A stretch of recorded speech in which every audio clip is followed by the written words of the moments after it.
안녕하세요. 뚜벅하우과 발표 시작하겠습니다. 네, 발표는 이렇게 목차와 같이 진행됩니다. 먼저 저희 서비스를 소개해 드리겠습니다. 우리가 여행을 할 때에 도움이 되는 많은 서비스들이 있지만 정작 제주도 그리고 뚜벅이들을 위한 서비스는 찾기 어려운 것이 현실이죠. 그리하여 저희 서비스가 탄생되었습니다. 제주도를 여행하는 뚜벅이들을 위해 맞춤 정보를 제공해 드리는 것이 저희 서비스의 궁극적인 목표입니다. 참고로 뚜벅하우과는 제주도 방언으로 뚜벅하십니까를 의미합니다. 네, 본격적인 발표에 앞서 시연 영상을 보여드리겠습니다. 네, 그럼 서비스 시연 시작하도록 하겠습니다.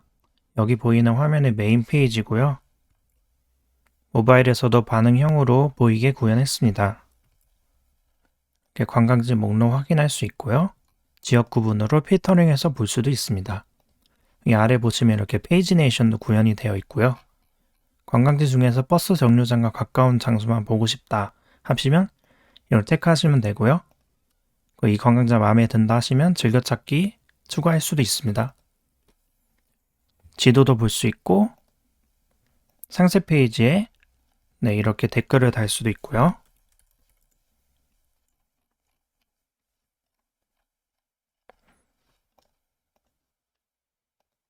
일정 관리 페이지에 이렇게 여행 일정을 짤 수 있게 되어 있고요. 새 일정 만들기 버튼 클릭한 다음에 적당한 기간 선택하고 다른 사람과 공유, 등록,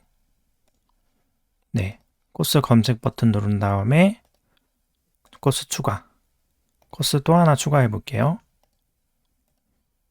가까운 여행지도 확인할 수 있고요. 이렇게 줌아웃 하면은 이렇게 도라르방가 경로선이 이렇게 보이고 드래그해서 이동할 수 있고 삭제도 할 수 있습니다.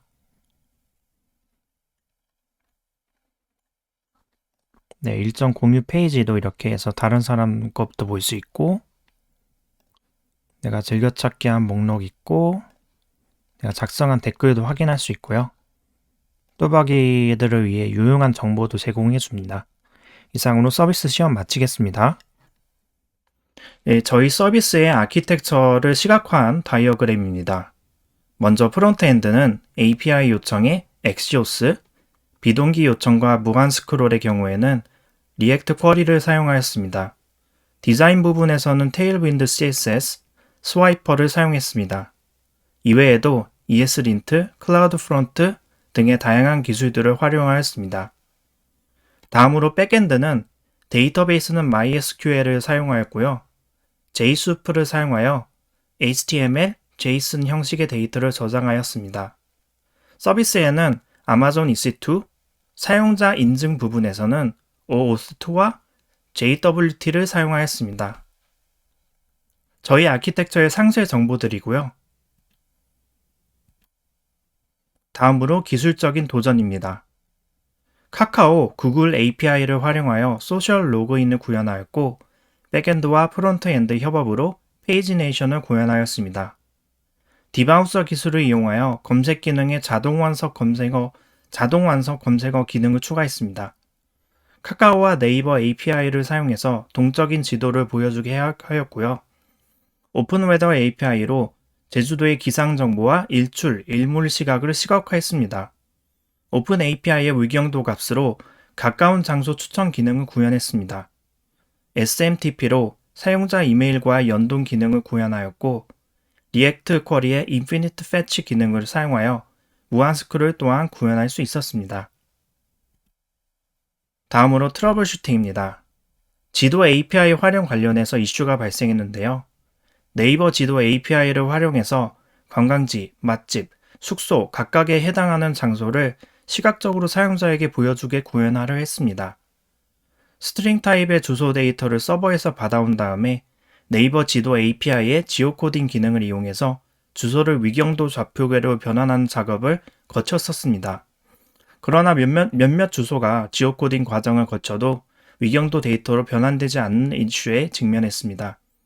결론적으로 서버에서 주소가 아니라 위경도 데이터를 직접 보내주는 것으로 이슈를 해결할 수 있었습니다. 두 번째 트러블 슈팅으로 리렌더링 이슈가 있었습니다. 관광지, 맛집, 숙소 각각의 항목에 달려있는 별 아이콘을 클릭하면 즐겨찾기에 추가되게 하는 기능이었는데요. 즐겨찾기 API 요청이 성공해도 UI가 적절히 반영되지 않는 이슈가 있었습니다. 처음에는 포스 업데이트를 사용해서 요청 성공 시에 강제적으로 UI를 재렌더링하는 방식을 생각했습니다. 그런데 이것은 상태 변화를 통해 렌더링을 최적화하는 리액트의 정신에 위배되는 방식이죠. 그러다가 리액트 쿼리의 리패치 기능에 대해 알아보게 되었고 해당 이슈를 간단히 해결할 수 있었습니다. 네, 세 번째 트러블 슈팅인데요. 일정 삭제 시에 렌더링 이슈가 있었습니다. 일정을 삭제했을 때 즉각적으로 UI에 반영되는 것을 기대했습니다. 그러나 새로 고침을 해야만 반영이 되는 이슈가 있었고요.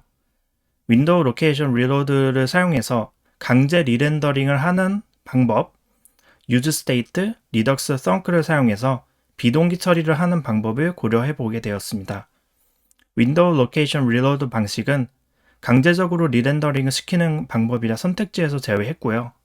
결과적으로 redux thunk의 dispatch 함수를 사용하여 변경사항을 UI에 비동기적으로 반영시키는 방법을 택하게 되었습니다. 네, 마지막 트러블 슈팅으로 목록 불러오기 기능과 관련해 이슈가 있었습니다. 서버에서 전체 데이터를 한 번에 불러와서 프론트 엔드 쪽에서 필터링하는 방식, 각 카테고리별로 API 요청을 달리하는 방식을 고려했습니다.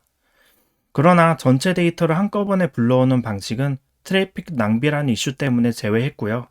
최종적으로는 페이지네이션과 무한 스크롤을 적절히 적용하여 해당 이슈를 해결할 수 있었습니다. 네, 다음으로 저희 서비스는 대략 335명의 사용자가 이용한 것으로 추정됩니다. 사용 연령대를 살펴보면 20대와 30대가 다수를 차지했고 전체 응답자의 87%가 만족한 것으로 나타났습니다. 주요 기능 만족도에서도 대부분 기능에서 만족 혹은 매우 만족을 응답한 것으로 나타났습니다.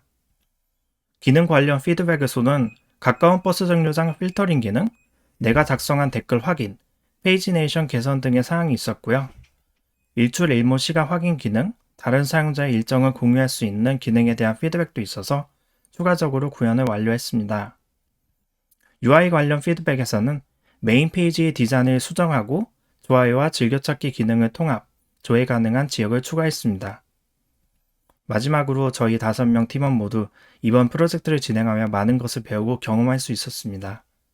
앞으로도 소심을 잃지 않고 귀중한 개발자로 거듭나도록 노력하겠습니다. 이상으로 또박카우과 바이프로 마치겠습니다. 감사합니다.